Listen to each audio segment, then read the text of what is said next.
Welcome to Forbes Newsroom. Joining me now is Scott Mendelson, a Forbes entertainment analyst and box office pundit. Scott, thank you so much for joining me. Thank you very much for having me. It's a pleasure to be back. Of course, so we made it. It is Friday, which means new releases at the box office. What can people see this weekend at the movies?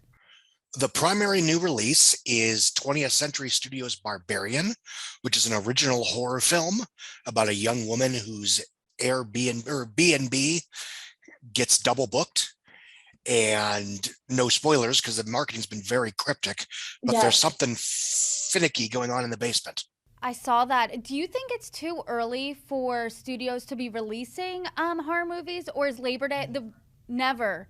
They're always in style. Always in style. If anything, I would say that theatrical horror pictures almost single-handedly has kept the box office or the theatrical industry alive, both in the earlier days of COVID and during, in between various blockbuster releases. Just last summer we had Candyman, Spiral, The Forever Purge, Don't Breathe 2, Escape Room Tournament of Champions. I'm sure I'm forgetting a couple of those. A Quiet Place Part 2, which made almost $300 million. That was the film that frankly convinced me that, okay, tentpoles are back. Because that was a film that it had been delayed by 14 months and it opened in May of 2020 with numbers almost identical to what it was tracking at before COVID. The Conjuring, The Devil Made Me Do It made $200 million on a 39 budget in that same summer. M. Night Shyamalan's Old did very well. And throughout the last 2 years, we have seen a number of high profile and lower profile horror success stories. For example, A24 released Ty West's critically acclaimed X. It is a 1970s set slasher picture set in a farmhouse porn set. The film still made $11 million domestic, which I would argue is pretty good for an original R-rated movie set on a porn set. It's a very good movie. There was a certain melancholy that I was not expecting. It's very sincere. It's surprisingly emotional. And if you rent it and like it, there's a prequel to that film opening, I think, next week in semi-wide release called Pearl.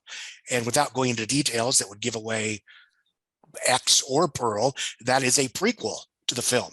That's a prequel. Both of them at the same time. Oh, I did not know that was a prequel. That's the one with the girl on the farm, right? And she wants to be an actress. Oh, that looks terrifying. I saw some previews for that. That looks terrifying.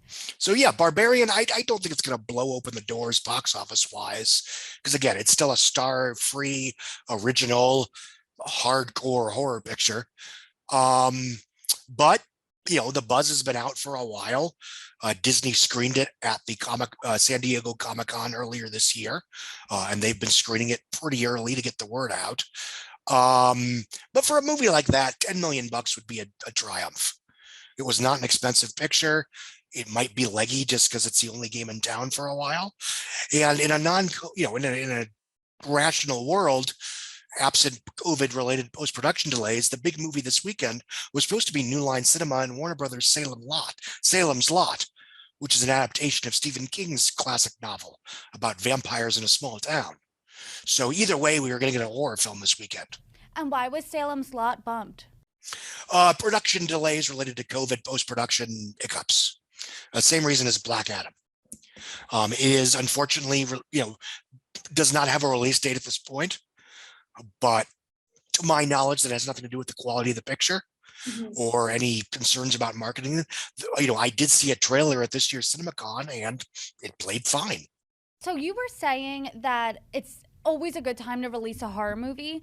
I was looking to see any new releases out this weekend.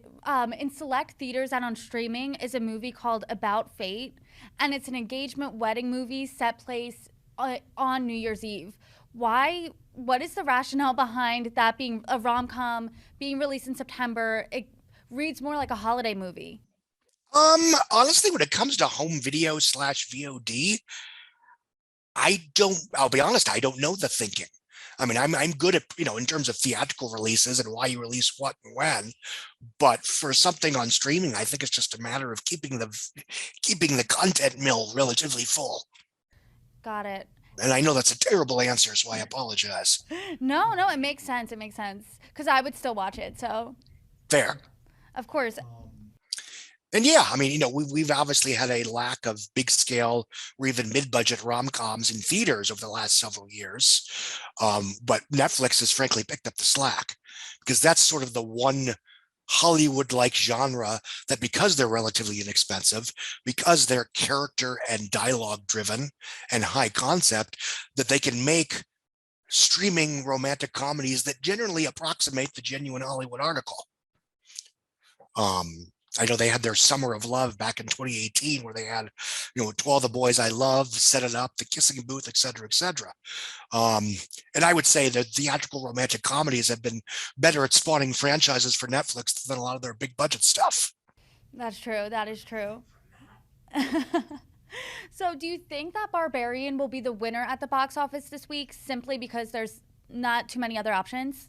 Yeah, by default, I think so. It did about 850,000 in Thursday previews, which if it plays like a normal movie, which does, 10% of, the weekend, the Thursday numbers account for around 10% of the overall weekend box office, then you're looking at around 8.5 million for the weekend, which isn't spectacular.